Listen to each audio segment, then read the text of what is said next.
Welcome to my video. In this part we are going to be stuffing the head of the owl on the LEVI. We're not going to overstuff it, just a little bit, and then we're going to be sewing closed the top seam, pinning in the ears, and sewing closed that and that. We're obviously first going to be sewing these sections and the ears before we actually put the stuffing, and then we'll sew we'll sew the bottom. So we'll put these two aside. Obviously won't be using all this, just that I pulled it out the bag. And so here we go. I am going to make sure that I have the right one. This one's at the bottom, so we won't be using that one.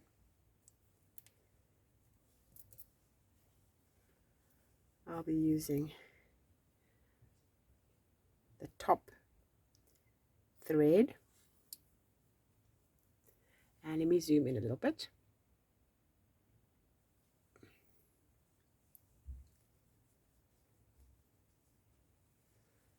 So I'm going to be finding the back of that, putting it through with my blunt-nosed darning needle, blunt-tipped darning needle, just securing that corner. Now some people would want to work from the inside, but I'm going to be actually keeping this as a feature.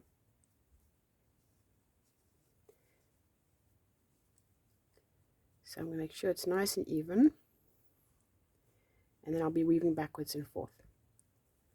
So I'm going to come around a little bit to the front, and I'll be catching the front part, you see here, literally the front V. Just put it first through this one, and then I'm going to be going on the back V. See how it makes that row of V's there? Back one there.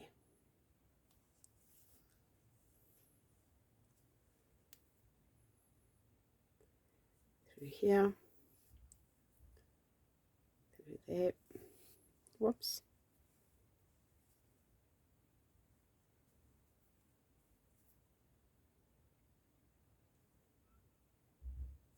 and working back and forth.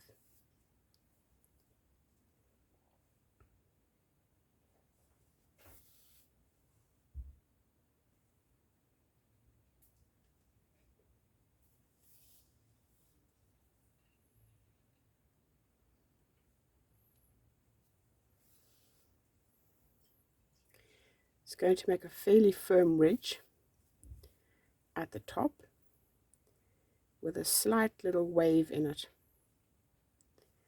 Once again, you can do this the way that you want.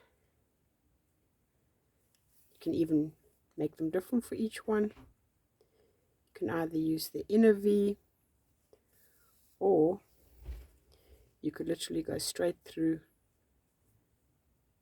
catch it like that, which is quite pretty in itself. For this one, I'm choosing to do it this way.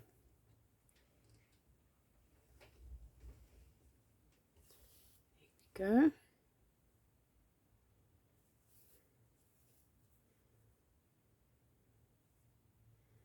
And we're coming to the end. Just make sure I got all the threads of the V.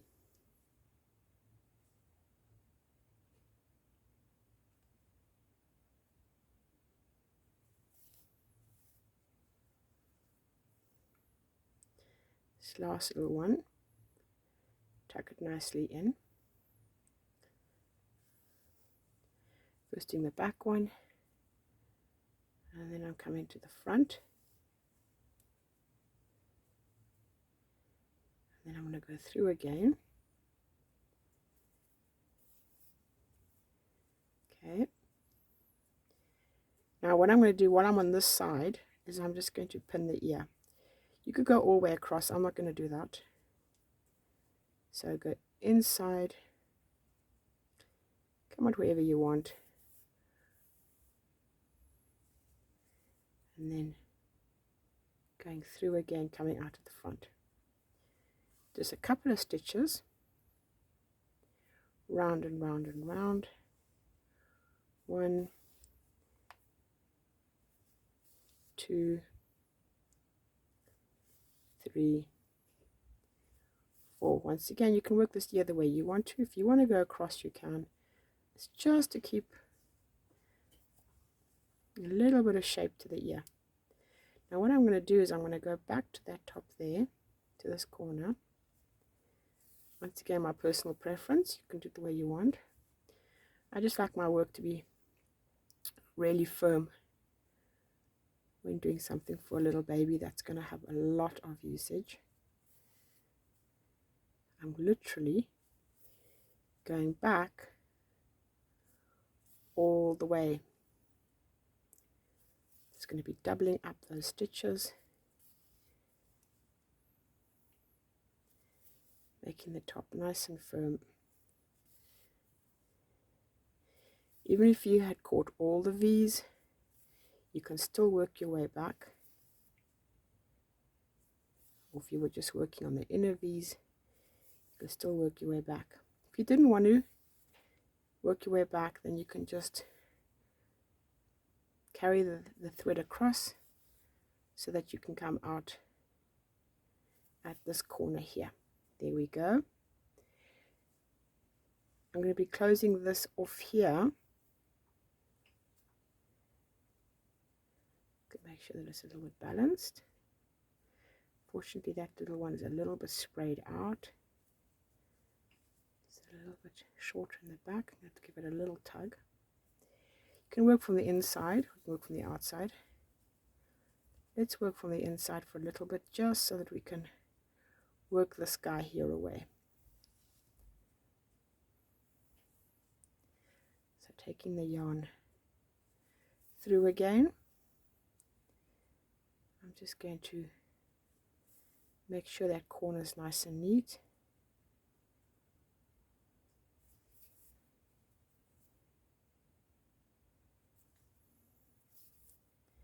You'll find every time you work on them, they'll come out a little bit different. It's the strangest thing. You follow a pattern, you think they're all going to be identical. But for some reason or other, they all get their little personalities and their little quirks. Okay, I'm just going to continue working from the inside. I could work from the outside, but there's nothing wrong with this whip stitch. I'm going to come back up because I want to finish that corner there with the ear, and I want this to be solid.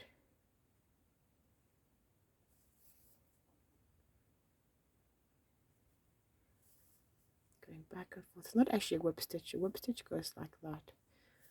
I wouldn't know what to call this back and forth stitch.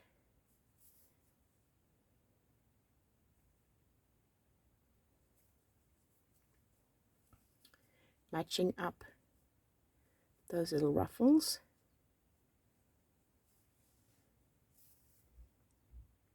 Holding it nice and firmly in place.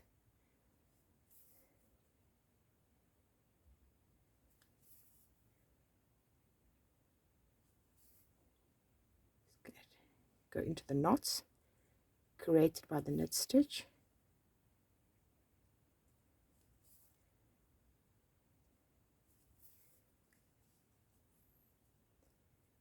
All the way down.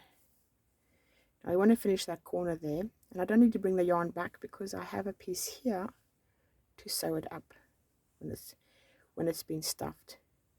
But I'm going to make sure this corner here is nice and firm, because when we stuff it and turn it inside and out, we don't want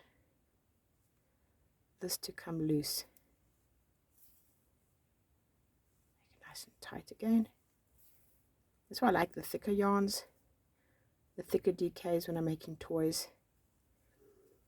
Something that won't break easily when you give it a good tug. Okay. Here I can do whip stitch. There we go. Whip stitch that closed. So no stuffing will come out there, and it won't come unraveled with the wash and wear. Make sure that you're not puckering your work. That's not going to end up like this.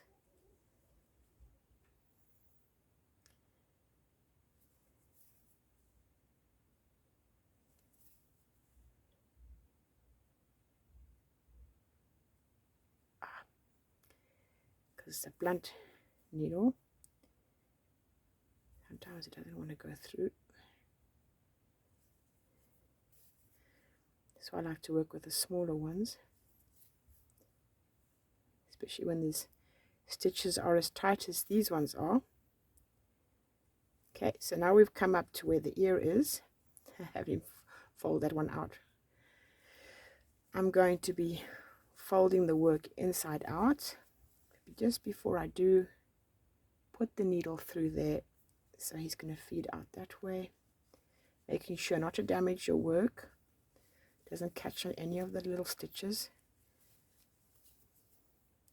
Give it a little tug so it comes out.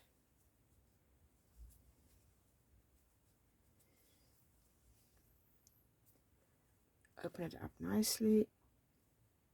Another little tug. Okay. Got a little bit higher on that side than this side. It's also because we worked that down. So, as I said, they're all going to have their little personalities, their little quirks.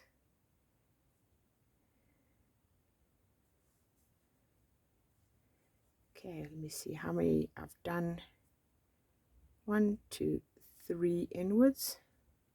1, 2. Let's go a little bit further in.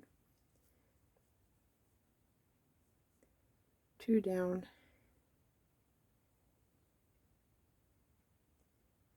2 down. Okay. Making sure everything is nice and flat and even. And I'm going to go through 1, 2, 3, 4. It's lovely. Yeah, he's a funny little chap. Look at this one here, it's lower than the outside.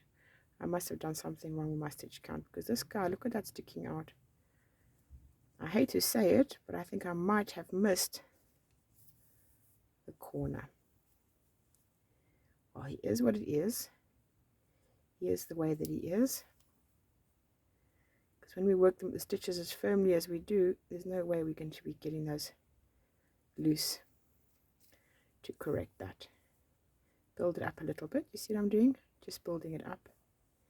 Now I'm going to go and change the needle.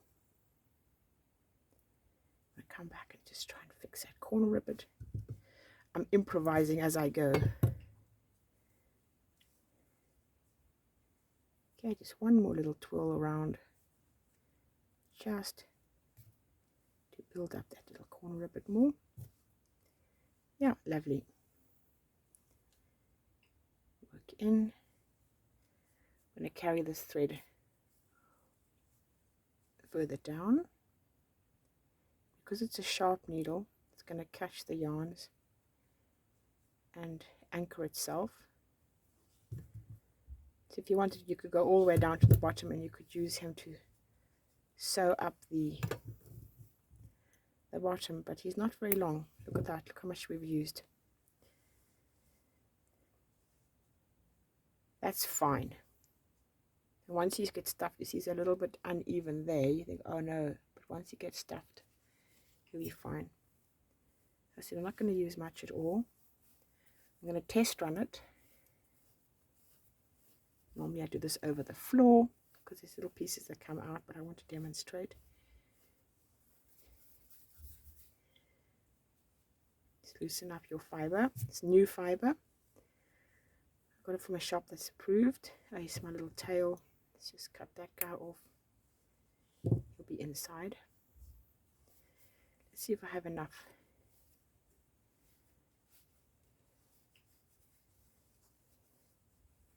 Just going to move him around.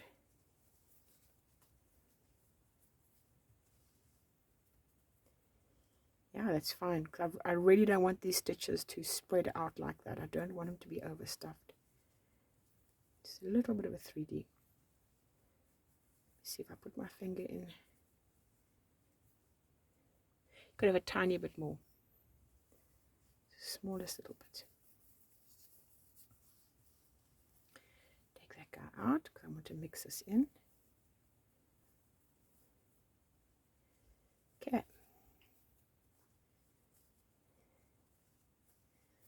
Yeah, lovely. So to close it, blunt-nosed darning needle.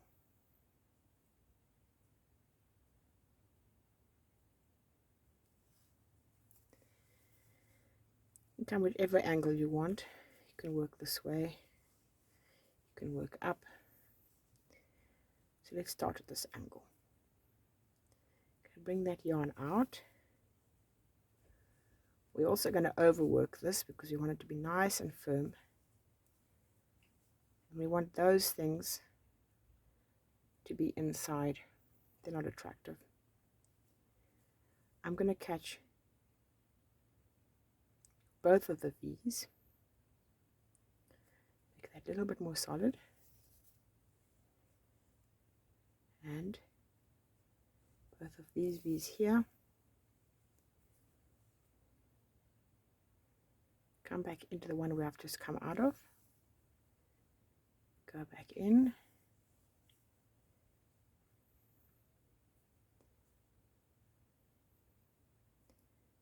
Go through there.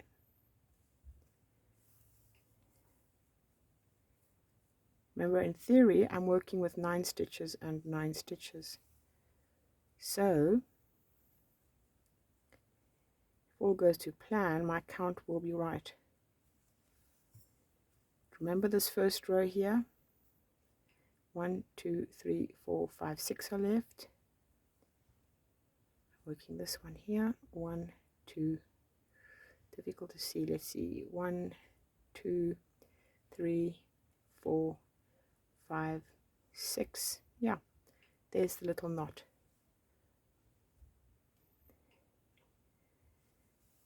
It can be deceptive when you have one that's a cast on and another one that is the actual knitted body. Just trying to catch the back ones so they don't appear in the front. If they do, we'll go and fix that up.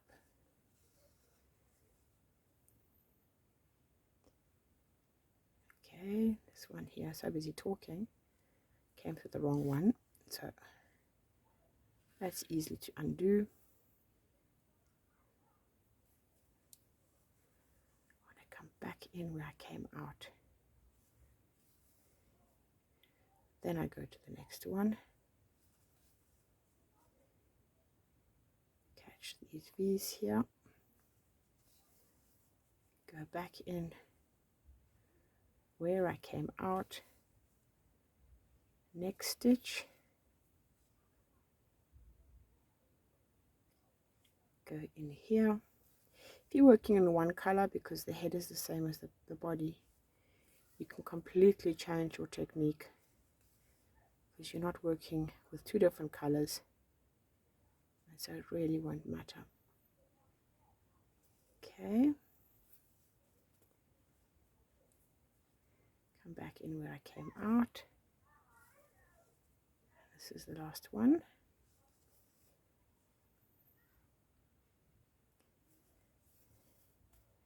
We want these corners to be solid, because if the little person carries the levy by the head or tugs on it, you don't want these neck sections here to stretch and break or to come undone. Okay, let's just check from the front. Yeah, you can see slightly there, but it's not offensive. So I said, if you're working with one color, it is easier.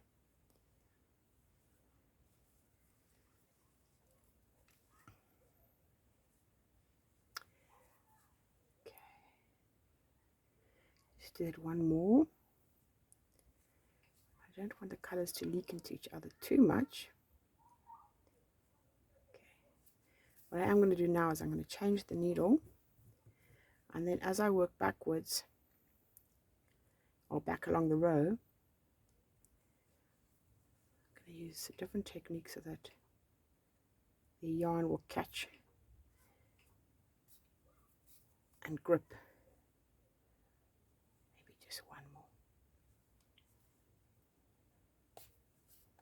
Okay, nice and tight. Okay, let's work from the front. As I said, you can do it any way you really want to. What you just want to make sure it's nice and firm. So no amount of tugging.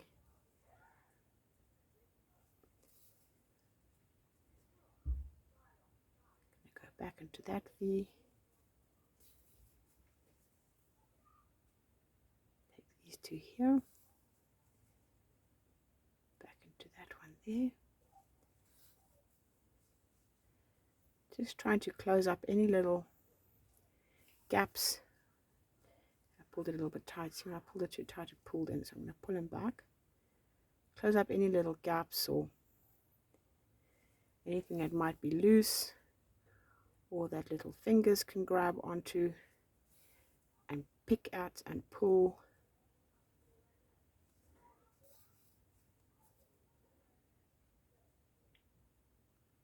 Okay, let me just go back into this one here.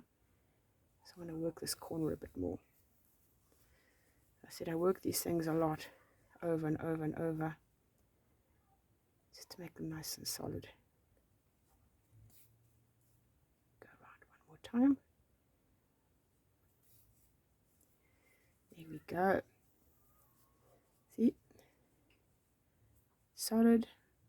Stuffing's not going to come out.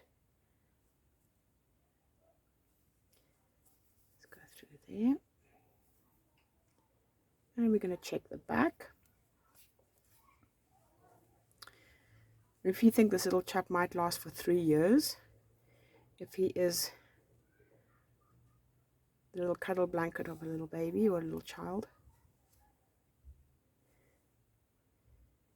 he's going to have a lot of wash and wear ahead of him.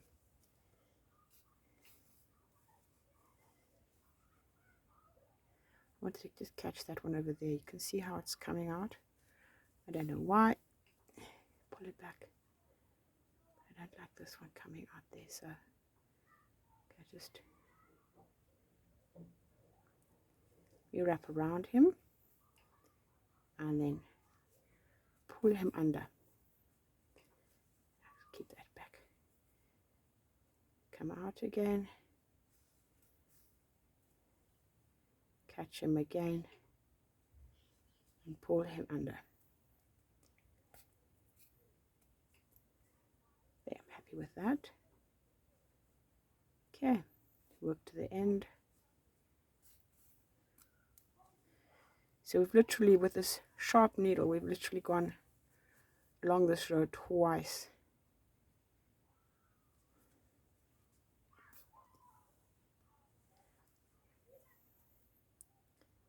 I'm just going to work all the way along underneath. Can't see from that side, you can't see from that side. Push them out. Pull them. Just go one more time, tuck him in. Okay, and I'll cut him. His tail. Once again, be careful when you cut. You don't want to cut the body of the work, because the whole thing will come unraveled and it'll be a real shame. And you can always fix it with a patch. There's no reason why. If you do if you do make a mistake, you can just give them a little heart or something, another applique. There are ways to save disasters. And that's it. We'll just work this little tail over here away while we're there. I use a sharp pointed needle so that it will definitely grip into the yarn. I unravel it a bit.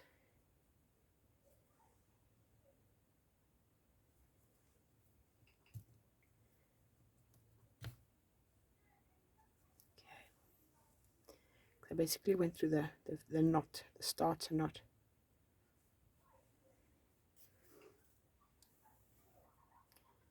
Okay, you're trying to work up the side, weaving into the threads.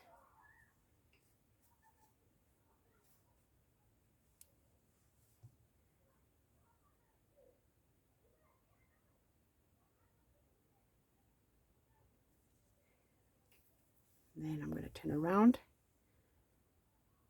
go into this knot here, just to anchor it, come down, go into this knot here, come down,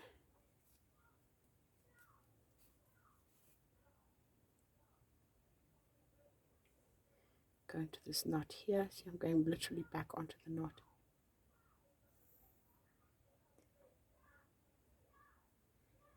Coming out where I started.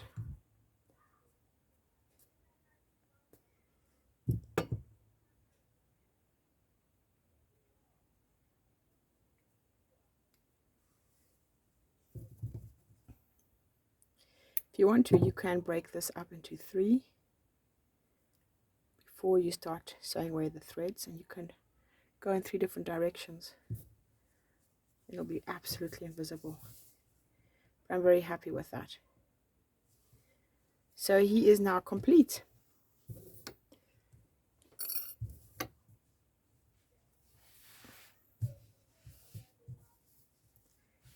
we go. Let me zoom out a little bit. Whoops. There we go. Thank you very much for watching, and I hope you enjoyed that. Bye.